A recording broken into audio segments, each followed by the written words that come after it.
A Course in Miracles, Text, Chapter 26, The Transition, Section 8, Review of Principles. This is a Course in Miracles, and as such, the laws of healing must be understood before the purpose of the Course can be accomplished. Let us review the principles that we have covered and arrange them in a way that summarizes all that must occur for healing to be possible. For when it once is possible, it must occur. All sickness comes from separation. When the separation is denied, it goes. For it is gone as soon as the idea which brought it has been healed and been replaced by sanity. Sickness and sin are seen as consequence and cause in a relationship kept hidden from awareness that it may be carefully preserved from reason's light. Guilt asks for punishment, and its request is granted. Not in truth, but in the world of shadows and illusions built on sin. The Son of God perceives what he would see, because perception is a wish fulfilled. Perception changes, made to take the place of changeless knowledge. Yet is truth unchanged. It cannot be perceived, but only known. What is perceived takes many forms, but none has meaning. Brought to truth, its senselessness is quite apparent. Kept apart from truth, it seems to have a meaning and be real. Perception's laws are opposite to truth, and what is true of knowledge is not true of anything that is apart from it. Yet has God given answer to the world of sickness, which applies to all its forms. God's answer is eternal, though it operates in time where it is needed. Yet because it is of God, the laws of time do not affect its workings. It is in this world, but not a part of it. For it is real and dwells where all reality must be. Ideas leave not their source, and their effects but seem to be apart from them. Ideas are of the mind. What is projected out and seems to be external to the mind is not outside at all, but an effect of what is in and has not left its source. God's answer lies where the belief in sin must be, for only there can its effects be utterly undone and without cause. Perception's laws must be reversed, because they are reversals of the laws of truth. The laws of truth forever will be true and cannot be reversed, yet can be seen as upside down, and this must be corrected where the illusion of reversal lies. It is impossible that one illusion be less amenable to truth than are the rest, but it is possible that some are given greater value and less willingly offered to truth for healing and for help. No illusion has any truth in it, yet it appears some are more true than others, although this clearly makes no sense at all. All that a hierarchy of illusions can show is preference, not reality. What relevance has preference to the truth? Illusions are illusions and are false. Your preference gives them no reality. Not one is true in any way, and all must yield with equal ease to what God gave as answer to them all. God's will is one, and any wish that seems to go against his will has no foundation in the truth. Sin is not error, for it goes beyond correction to impossibility. Yet the belief that it is real has made some errors seem forever past the hope of healing and the lasting grounds for hell. If this were so, would heaven be opposed by its own opposite, as real as it? Then would God's will be split in two, and all creation be subjected to the laws of two opposing powers until God becomes impatient, splits the world apart, and relegates attack unto himself. Thus has he lost his mind, proclaiming sin has taken his reality from him and brought his love at last to vengeance's heels. For such an insane picture, an insane defense can be expected, but cannot establish that the picture must be true. Nothing gives meaning where no meaning is, and truth needs no defense to make it true. Illusions have no witnesses and no effects. Who looks on them is but deceived. Forgiveness is the only function here and serves to bring the joy this world denies to every aspect of God's Son where sin was thought to rule. Perhaps you do not see the role forgiveness plays in ending death and all beliefs that rise from mists of guilt. Sins are beliefs which you impose between your brother and yourself. They limit you to time and place and give a little space to you, another little space to him. This separating off is symbolized in your perception by a body which is clearly separate and a thing apart. Yet what this symbol represents is but your wish to be apart and separate. Forgiveness takes away what stands between your brother and yourself. It is the wish that you be joined with him and not apart. We call it wish because it still conceives of other choices and has not yet reached beyond the world of choice entirely.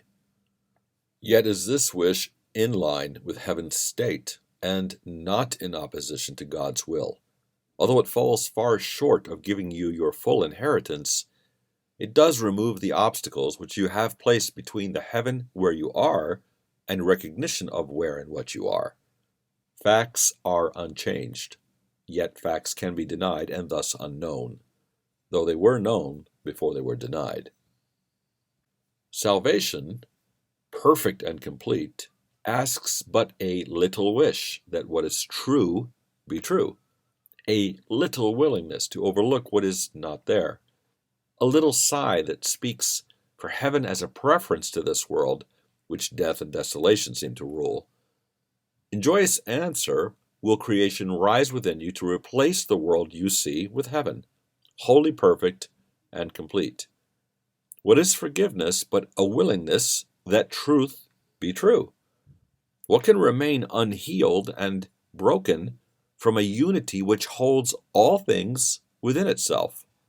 There is no sin, and every miracle is possible the instant that the Son of God perceives his wishes and the will of God are one. What is the will of God? He wills his Son have everything, and this he guaranteed when he created him as everything. It is impossible that anything be lost if what you have is what you are. This is the miracle by which creation became your function, sharing it with God. It is not understood apart from him, and therefore has no meaning in this world. Here does the Son of God ask not too much, but far too little. He would sacrifice his own identity with everything to find a little treasure of his own. And this he cannot do without a sense of isolation, loss, and loneliness. This is the treasure he has sought to find, and he could only be afraid of it. Is fear a treasure? Can uncertainty be what you want?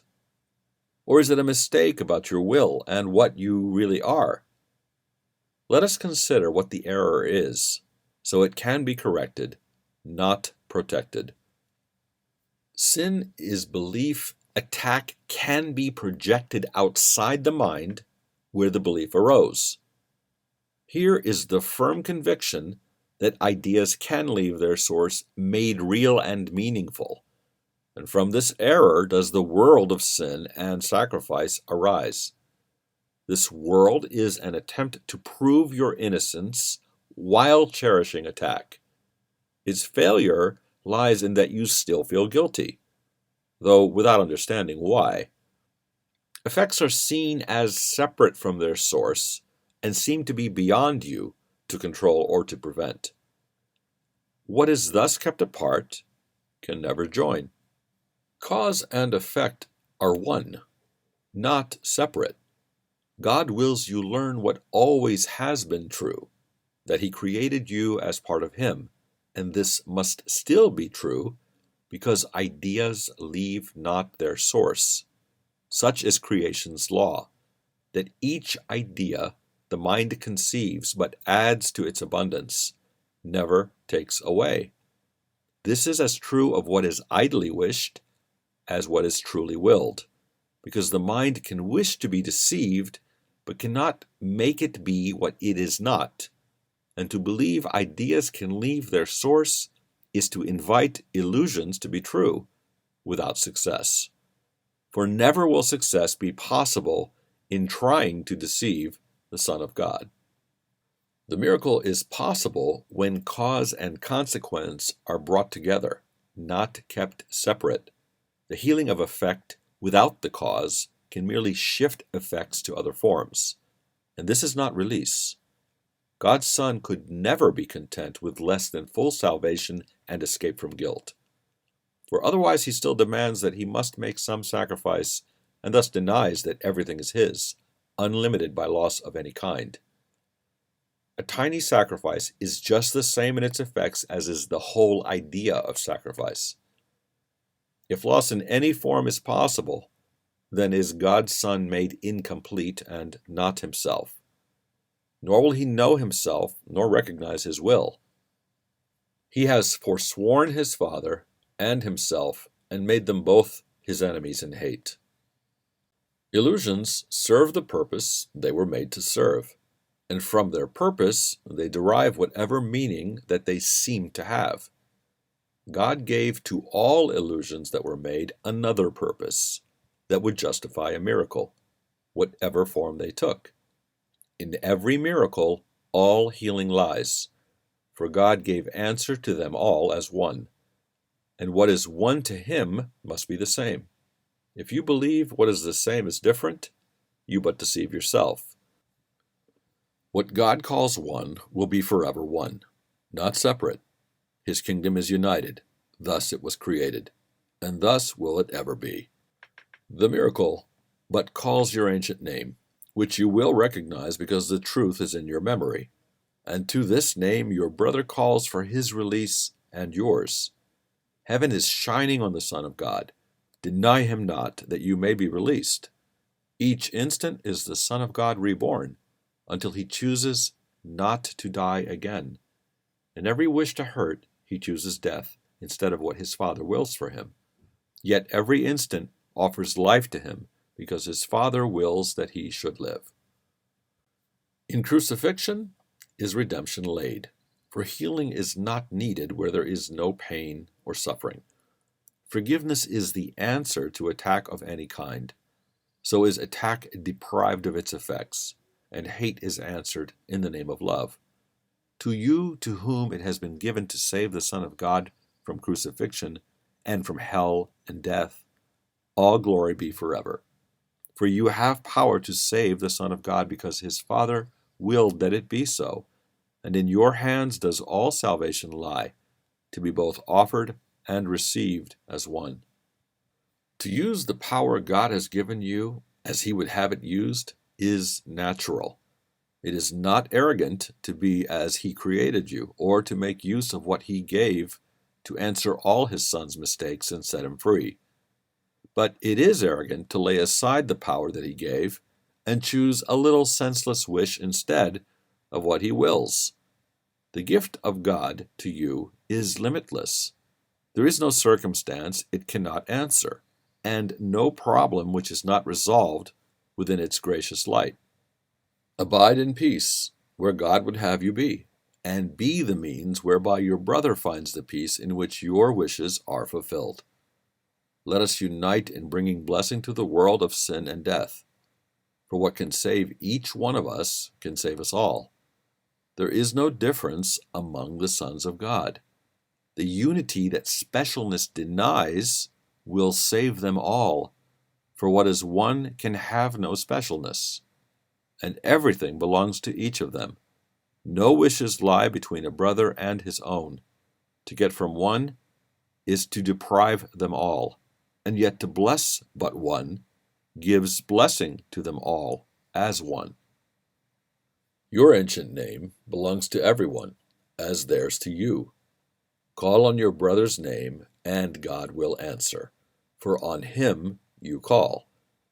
Could he refuse to answer when he has already answered all who call on him? A miracle can make no change at all, but it can make what always has been true be recognized by those who know it not. And by this little gift of truth, but let to be itself, the Son of God allowed to be himself, and all creation freed to call upon the name of God as one.